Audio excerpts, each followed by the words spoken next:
What's going on, Boston Celtics fans? Welcome into our mailbag version on Celtics Today by Chat Sports. Going to start this one off here by a beautiful question coming from, I don't know, she seems like a really cool girl, to be honest here. She's going to start this question off here with some Kristaps Porzingis injury news. Are you worried about the Celtics start without Kristaps Porzingis? The latest injury news on Kristaps is that he will not be playing until roughly December. Why? Because he did undergo a successful surgery to repair that torn tendon in his left leg, which kept him out of a few games in the NBA Finals and the NBA playoffs, but it was successful. That's the key word here. Now he starts the rehabilitation, which could take up to 5 to 6 months. So we're looking at about a start time in December here for Kristaps Porzingis, which I think that is the number one reason why Brad Stevens re-signed Luke Kornet, re-signed Neemias Queta, and re-signed Xavier Tillman. I think he's really trying to beef up the the front court, while Kristaps Porzingis is out. But it's going to be very tricky because of Al Horford being 38 years old. So I would say, to be honest, I'm a little bit worried about a 2-month start.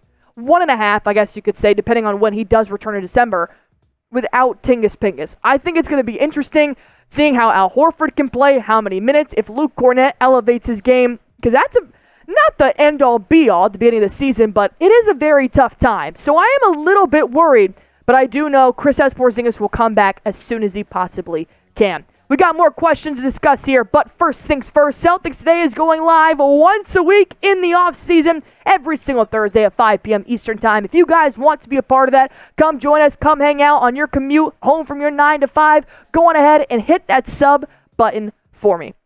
All right, Fortune 5 has a question here for me.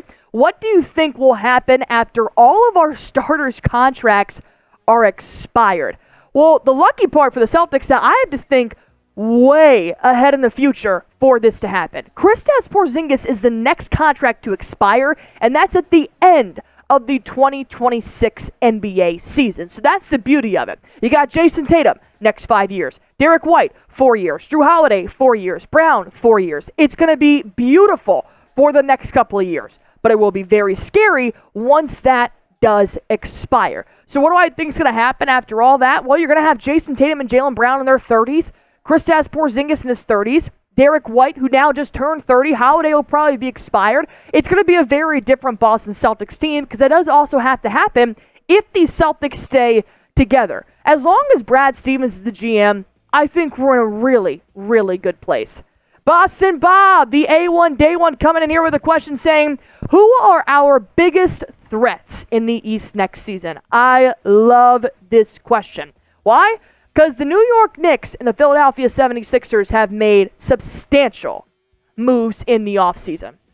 They added Bridges to New York, making the Nova Knicks even larger than they ever possibly could, and the Philadelphia 76ers added Paul George. I am more afraid of the New York Knicks. Why? Because I was afraid of the New York Knicks this season. I think their backcourt is lethal. They've got phenomenal shooters. I think Jalen Brunson is a great NBA player. But I do still think that if I'm going with the Boston Celtics, the same exact roster that just won the NBA Finals, going up against the Knicks just with Mikal Bridges, I will still take the Celtics through and through. Do I think the Celtics are going to have a 13-game lead in the Eastern Conference again by the end of the regular season? Maybe not.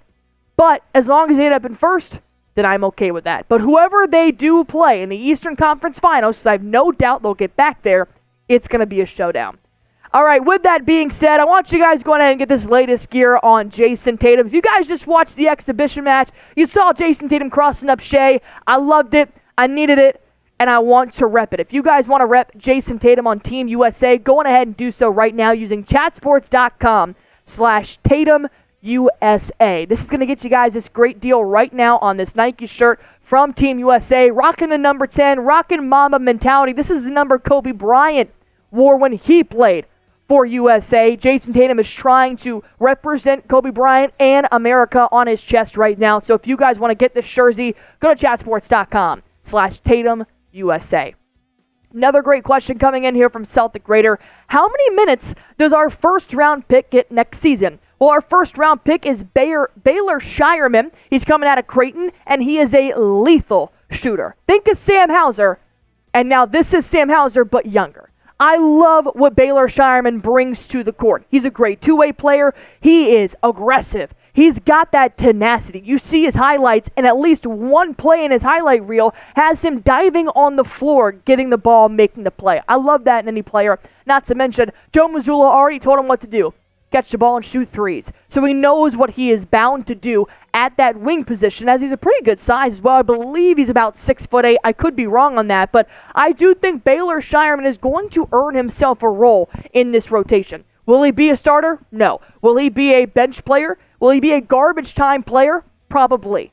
And I do think he could find himself averaging a good 7 to 10 minutes towards the back half of the season if the Celtics have a similar record to what they did this year. I like Baylor Scheierman. The kid's a dog. He's a Swiss Army knife. That's what he called himself. So I could see him actually getting some pretty good minutes, especially if O'Shea Brissett and Svi Mykhailiuk don't end up re-signing with the Boston Celtics in free agency. Then I think Baylor could really step up here in this upcoming season. Another question coming in from Kayshawn Michaels. I apologize for not pronouncing your first name right. Do you think Jaylen Brown will double his points next season?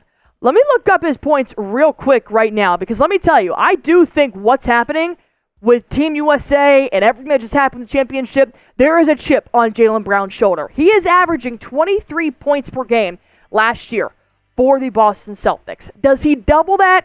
No. Does he make it at least to 27 points per game? I can see that, but here's what's tricky about Jaylen Brown and Jason Tatum playing together, is that right now Tatum is the highest scorer for the Boston Celtics, where Jaylen Brown is the second highest scorer, but they complement each other. I do not think one is able to flourish without the other in the Celtics rotation. So, with that being said, thank you once more to producer Joey pulling up this graphic here. 23 points, 7 boards, 33% from the three-point line, 45% from the field. I do think, number one, the three-point percentage goes up. I think he starts to let it fly a little bit more the way he did in the playoffs. So I do think percentages will go up. Field goal percentage might stay the same because he does end up taking a lot of shots, a lot more than some of the Boston Celtics starting five. So I do think Jaylen Brown can at least get up to 27 points per game. That's still asking a lot, but now that he thinks he's been snubbed from Team USA, I can see a little revenge tour happening this season for JB.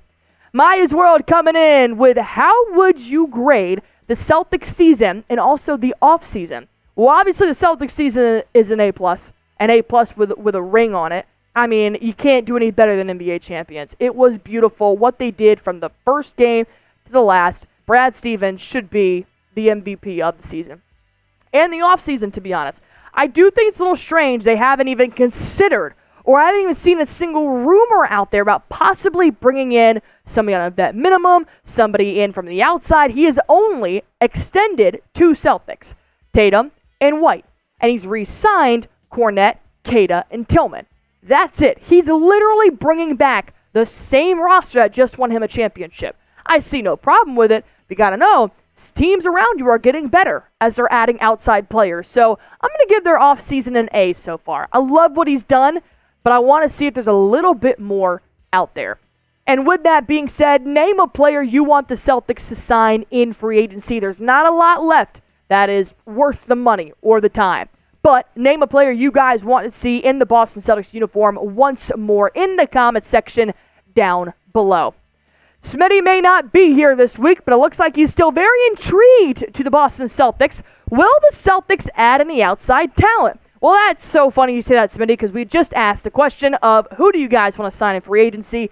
I do not think Brad Stevens will sign anybody from the outside. I don't know how it's going to work out, but I could see him doing something he did last season. He kept that final roster spot open all the way until the NBA trade deadline, and then he picked up Springer and Tillman. I do think I could see him doing that once more. But with Kristaps Porzingis' rehab, it may be intriguing to see if he tries to go out and get a big for a vet minimum just to have a veteran experience. Because you got to think, Luke Kornet, Tillman, Neemias, they're all very young. And then you go really old without Horford being 38. So I'm intrigued to see if they do bring in anybody, it would be a big. Another question coming in from Grant saying, when will Al Horford retire? Well, I haven't personally spoken to Al Horford about this situation right now, but if I was him, knowing I have one more year on my contract, I think he's done after this season. That's just my speculation. Why? Because his contract is up. He's got the ring. He already said he's coming back. He has no retirement rumors right now, but he's a 38-year-old Dominican father of 5. You know he wants to spend time with his kids. Ian Horford's actually been traveling with him, coming to all the games this last season. So I do think he'll play for one more year, and then I think he retires. I don't see him playing into his 40s. I don't know if he can, call him Tom Brady, because that's insane. And go ahead and follow me on Twitter if you guys have not already, at AR Barefoot, for the latest news and rumors on the Boston Celtics. It's the easiest way to comment. DM me, tweet at me, do whatever, however you guys feel about the Boston Celtics. Go on ahead and follow me at AR Barefoot.